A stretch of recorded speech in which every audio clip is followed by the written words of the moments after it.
Okay, welcome again. I got a little sidetracked there while I got into sets. I was pretty excited with getting into the tree information, but I really do want to return back to where I was, which was in the maths.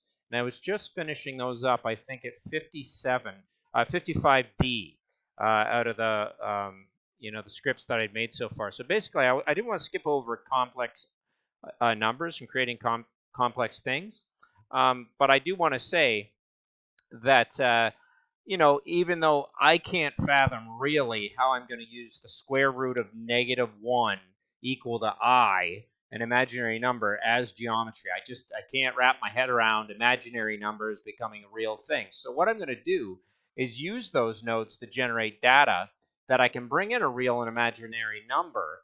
But what I like is by deconstructing the paths, I'm actually able to play with constructing paths and getting some data that I know how to play with a little bit. In the sets, I'm getting much deeper into what I can do with split tree and path mapper and things like that. So definitely I'm using panels with curly brackets. But if I simply take my data and start to throw it through complex conjugates and complex modulus and complex components, that just gives me different data. So what I thought was, let's grab a bunch of beautiful things like let's just leave this. Let's grab a bunch of things like wonderful cylinders and make them relative in scale to what happens through these nodes. It's kind of like dealing in golden mean or pi or epsilon or logarithm functions. Like, you're going to find beauty, because how can there not be beauty in a complex number system? The whole concept of a square root of -1.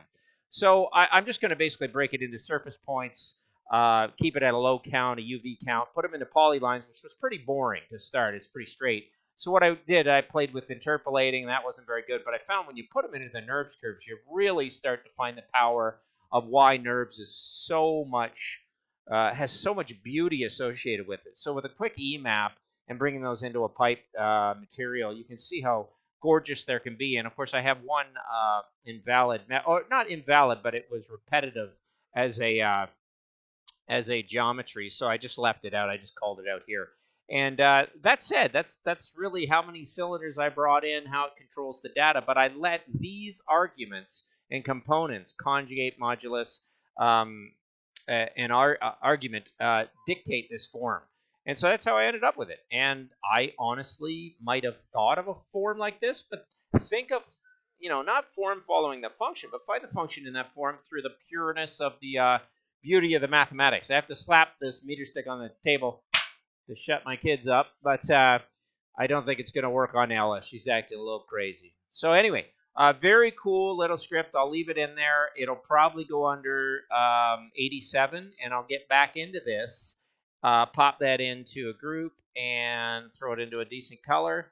Yeah, doing this at home, things have changed, obviously. And then we'll go into sets, and I know I've done a lot with this, and I will go through each node again, and I did that for the last 30 scripts very playfully, but I was so eager to get down to Path Mapper and what I could do here. But having the knowledge of what's within lists, sequences, sets, text I kind of left out, but I'm going to do some things with that in Unicode. It's going to be fun to find numbers associated with letters. So I look forward to that, to control geometries by other means or other abstract means. So thanks very much for watching.